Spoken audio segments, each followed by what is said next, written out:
জীবন চলার পথে বাধা আসবে, সে বাধাকে অতিক্রম করে আমাদের চালিয়ে যেতে হবে, সুন্দর জীবন করতে হবে। Hello everyone, welcome back to my channel. আজ ভেবেছিলাম অনেক বৃষ্টি হবে, আকাশে এত ঘন কালো মেঘ দেখে ভেবেছিলাম আজ কিনা ঝড় হয়। তবে এবার ঝড়ের নাম দিয়েছে নাকি শক্তি। ভেবেছিলাম সেই শক্তি কিনা আজ হয়। এত মেঘ করেছিল পুরো অন্ধকার হয়ে গেছিল। আজ অবশ্য অনেক বাতাস হয়েছিল, যেমন রোদ ছিল তেমন বাতাস ছিল। হঠাৎ করে মেঘ চলে আসলো। সব গেঞ্জির ক্লিপগুলো বেঁধে তারপরে হাতে নিলাম, এই গেঞ্জিগুলো শুকায়নি। যাক, আর তা সব শুকিয়েছে, তাই বাসায় গেলাম, দেখলাম অল্প একটু বৃষ্টি হলো, তারপর আবার রোদ উঠছে।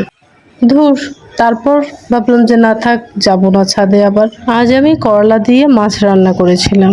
প্রথমে মাছ যেভাবে কষায় সেভাবে মশলা দিয়ে কষিয়ে নিয়েছিলাম। আলুটা দিয়ে সেদ্ধ হয়েছে, তারপরে ঝোল দিয়ে দিয়েছি। ঝোল প্রায় টেনে গেছে, তো 5 মিনিট আগে আমি এই করলাগুলো দিয়ে দিয়েছি।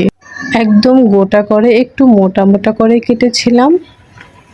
তবে এটা খেতে কিন্তু খুব সুস্বাদু হয়েছে। বাসার সবাই কিন্তু আজকে চেটেপুটে খেয়েছে, এমনকি রায়ানও খেয়েছে। রায়ান ভেবেছিল করলা অনেক তিতা হবে। তো এটা দেওয়ার পরে নাড়াচাড়া করে নিয়ে হাই হিটে 5 মিনিট রান্না করেছি। 5 মিনিট পরে হয়ে গেছে। এই যে আমার ফাইনাল লুক, কি সেই সুন্দর একটা কালার আসছে। মাছ রান্না খাইছো? না। তো আমি শ্বশুর আব্বাকে জিজ্ঞেস করেছিলাম যে করলা দিয়ে মাছ রান্না খেয়েছেন, সে বলল যে না। তো খুব আস্তে আস্তে খাচ্ছিল, তারপর বললাম যে আজকে খেয়ে দেখেন না একটু কেমন লাগে। তারপরে আব্বা বলল যে দাও খেয়ে দেখি কেমন লাগে। তো আব্বা তো সে খাইতেই আছে গপ, কিন্তু জিজ্ঞেস করতেছিলাম যে কেমন লাগে, তিতে লাগে?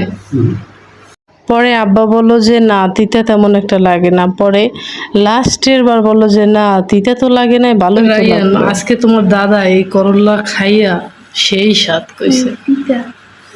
নাও খাই দাও, নাও আগে খাও, মুখে দাও না একটু। রায়ান বারবার চেটে দেখছিল তিতা লাগে, আমার রাগ হচ্ছিল। তারপরে খেয়ে নিল, তারপরে দেখেন কি লুক তার। কি তিতা না, তাহলে মজা।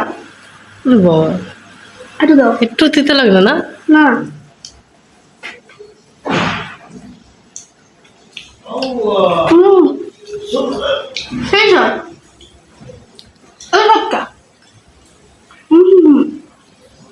রায়ান কিন্তু আজকে গপ করলা তিতে দিয়ে ভাত খেয়ে নিয়েছিল। ওর কাছে নাকি একটু তিতা লাগে না। তারপর আমি খেয়ে দেখছিলাম, না আসলেই কোনো তিতা লাগে নাই, হালকা একটু তিতা লেগেছিল। আমি কিন্তু করলা রান্না তিতা ছাড়াই খেয়ে নিয়েছি। কি বন্ধুরা, আপনারা কি এরকম ভাবে রান্না করেন? তো অবশ্যই কমেন্টে জানাবেন। খোদা হাফেজ।